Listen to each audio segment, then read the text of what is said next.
అండి, నమస్తే. Welcome to Lakshmi TV Telugu. నేను మీ శృతి. ఈ రోజు మనం సూరత్ లో గల ఎంతో ప్రసిద్ధమైన స్వామినారాయణ టెంపుల్ కి విజిట్ అయ్యాము.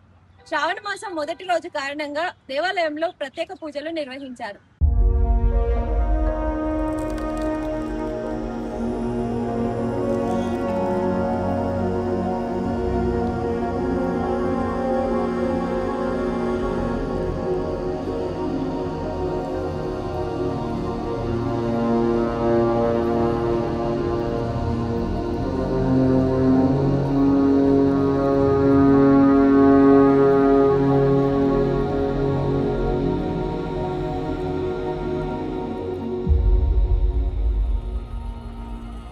बोलो नारायण नारायण हरि हरि स्वामी नारायण नारायण हरि हरि।